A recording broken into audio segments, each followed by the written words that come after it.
I'm joined here today by a very lovely man called Manny. Hello, Manny. Hello. Hello, Andy.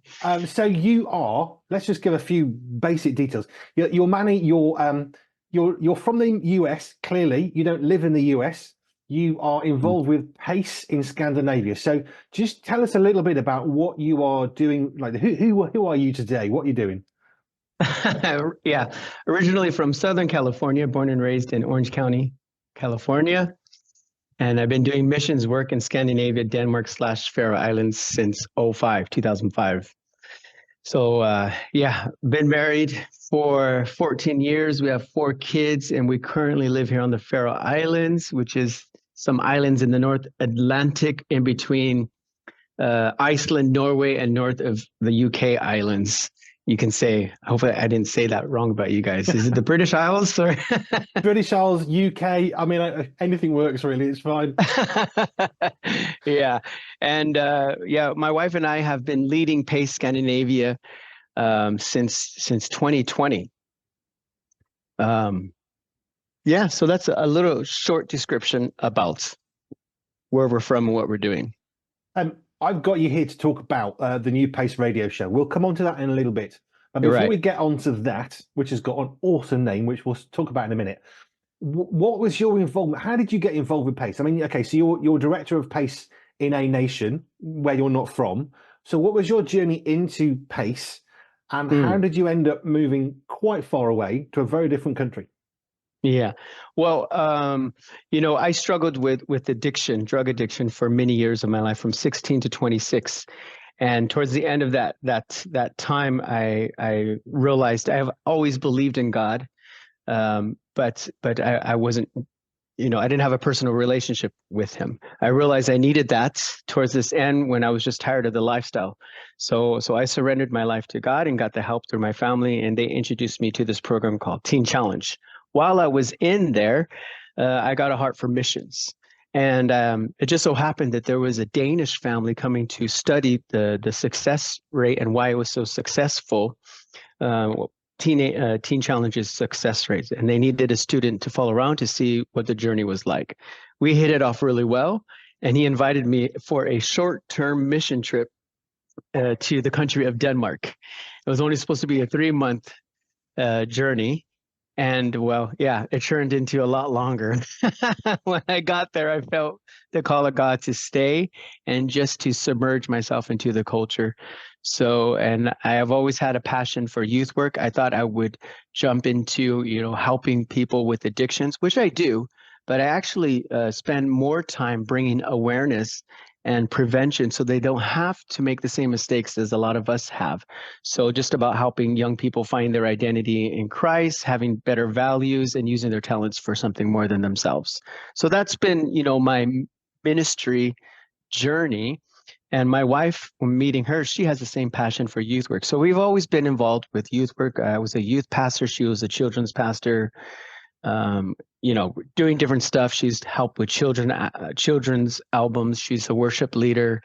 So we've always been deeply involved in the local church and with a focus on the younger generation. So a mutual friend of ours from Wales was visiting us, and we were doing like this weekend conference, and he is like, hey, I used to do a lot of work with this ministry called Pace. And they do a lot of youth work. They go into the schools. Maybe you can connect with them and just see if it makes sense to partner with them and use the resources that they have. So we said, yeah, we'll give it a try. So we contacted some of the leaders.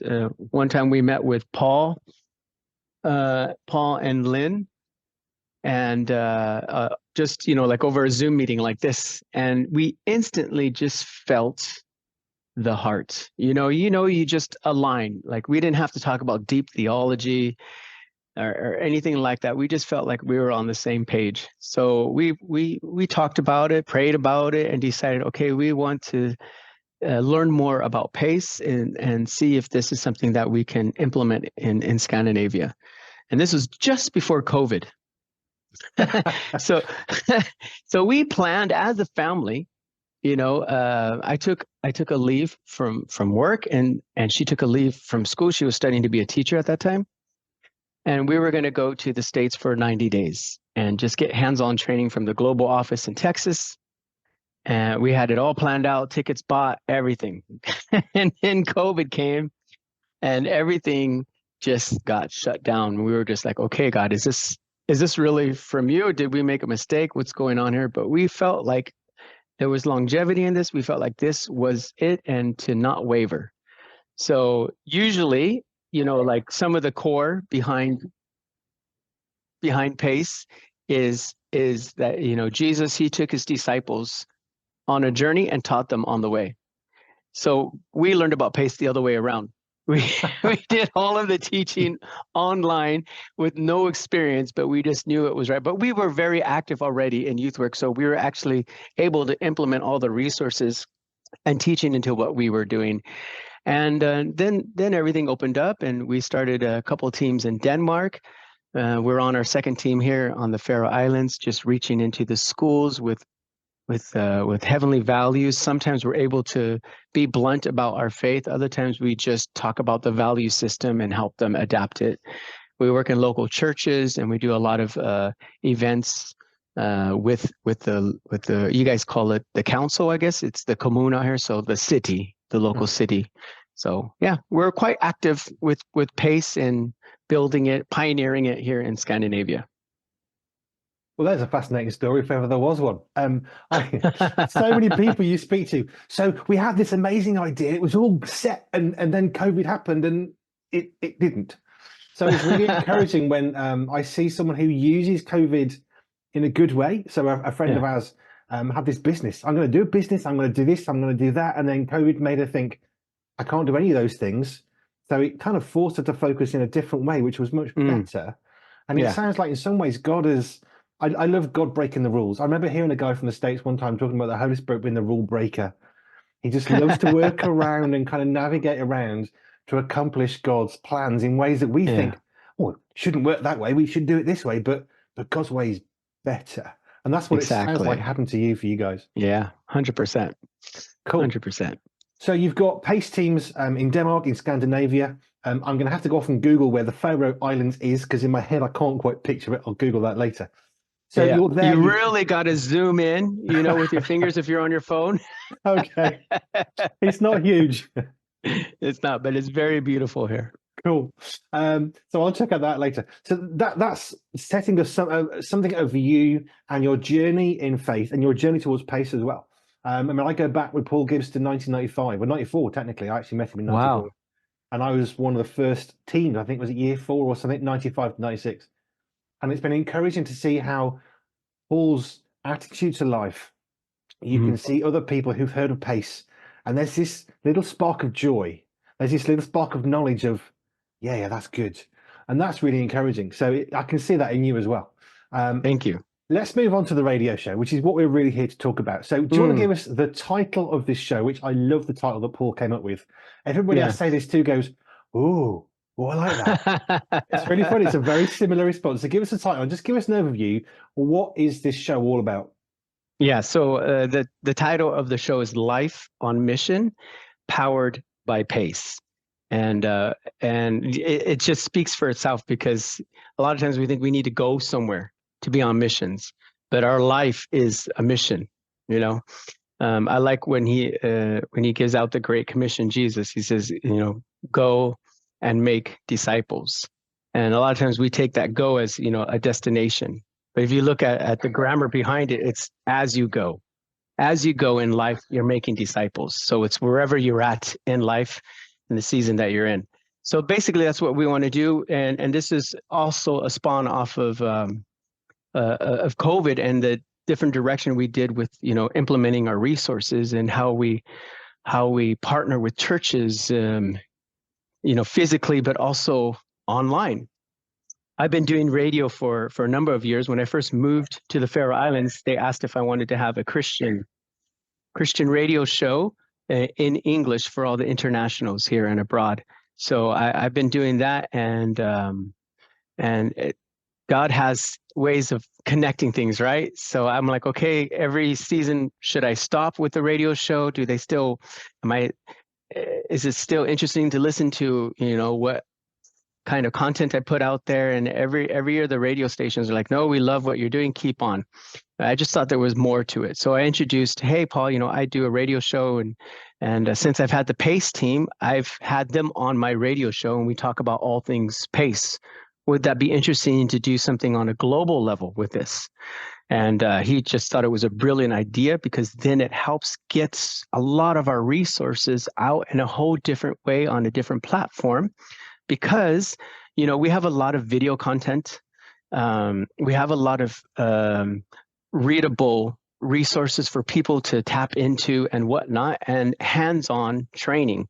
But what radio does, in my opinion, is that it can take that same material, that same resource, and we can turn it into a dialogue form. So we can talk about a subject that we normally teach or implement in some sort of event. And we get to have a dialogue, a discussion about it and see what the resource is about, but also talk about what it means to us and how people can adapt it into their everyday life on a platform like this. So that's what we're going to be doing with this new opportunity, this new ministry door podcast / radio show.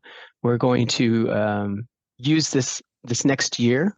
I would say we're going to try it out and have a show go out every week with all things Pais. For example, I'll be interviewing Paul Gibbs, the founder of Pais Movement. He just wrote this book that's going to come out soon, and it's a series, called The Kingdom Centric. And so we're going to be talking about how to be kingdom centric in all these different areas of life, sharing the gospel, prayer, Bible study, church, leadership, all these different areas that you say, oh yeah, we're a leader in our local church, but are you a kingdom centric leader in your local church? Or are you a Christian centric leader? And so we're just going to have that type of dialogue where he brings out the meat of what it is, but then also what does it mean personally for us, and how has his journey been with realizing what it means to be kingdom centric in this area, my journey and whatnot. Then the other times I'll be interviewing different national leaders. Like my wife and I are national leaders for Pais Faroe Islands / Denmark. So for example, I'll call the national leaders in Australia and say, okay, what's going on in your country? I'll have a set of questions that I go through with them, and we'll see where those questions lead our dialogue.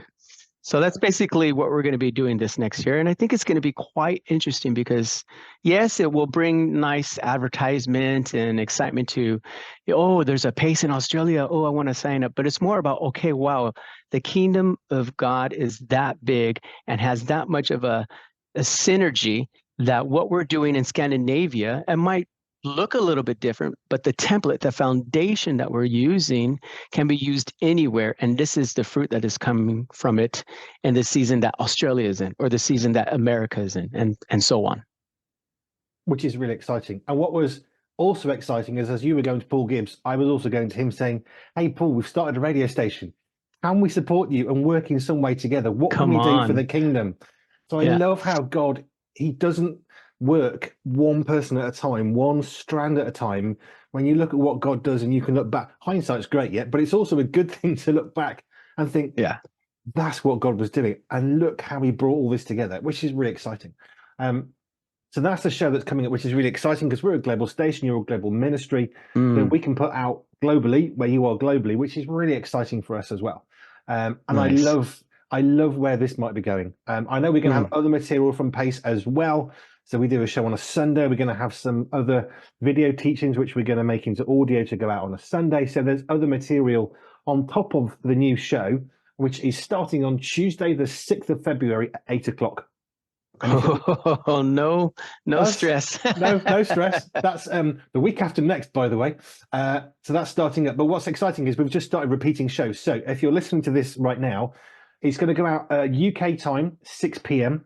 on Tuesdays. We're also going to repeat it at midnight UK time, which is about 6 o'clock Montana, for example. That's 6 p.m. So you get 2 goes at hearing this on the same day, kind of. And then on a Sunday at 12 o'clock, we have 4 hours of worship in the morning, nothing but worship, no adverts, no jingles. So you'll be completely ready at 12 o'clock to hear the show again So you get Mm. 3 goes at hearing this, which I think is fantastic. I'm really excited about how that wasn't even necessarily intentional. It's just come about and we thought, this is good. This works. Yeah, yeah. So thankful for this. No, it's great. So, Are you ready for this first one? Is it? I mean, are people listening thinking, is it good to go? Can you share something of the first one with us? yeah. Well, so I interviewed. It was more like I would call it the Paul show. I had 2 people that I interviewed, both named Paul, and yes, Paul Gibbs is from Manchester, but he lives in Texas. Yeah. So we had somebody on, on the North America platform. Then you had me right in the middle, an island in the North Atlantic, and then somebody from down under in Australia. So he was, I think it was 8 o'clock in the morning for him, 9 o'clock at night for me, and 3 o'clock in the day for Paul. It was quite interesting. And both of them have like loads of experience in building churches and ministries and figuring out what God's mission for their lives is all about. Just tons of wisdom. And I just had the blessing of, shooting out some questions and then letting them just pour out their wisdom and life experience into it. So it was really good. I really thought I went overtime too, because it's an hour show. And I'm going to cut some stuff, but it was almost perfectly under an hour. It was genius. But we're going to be talking about, we talked about the radio show. We talked about what it means to be kingdom-centric in their personal lives, just as an overview of what's to come. And then about an upcoming conference that they're going to be having in Texas together. So yeah, it was a lot of good meat there, golden nuggets to take back with you and just pray about and try. Oh, I like that. That's the place to finish. Yeah, it's not just stuff to listen to. It's not just to entertain you. It's not just to fill an hour of your time. Actually, this is meaningful stuff that you can put into action in your own life and try for yourself. I love that. Yeah, exactly. Fantastic. Yeah. Thank you, Manny, so much. If people want to know more about the Pais Movement, do you know what the website is for that? I think there's a new one now, isn't there? Yes, Pais.life. So that's Pais, Pais.life, Life. That's it, Pais.life. Doesn't get any simpler. Pais.life for more. Thank you, Manny. Have a fantastic rest of your day. And we will be speaking very, very soon again. Absolutely. Thank you kindly. Bye-bye.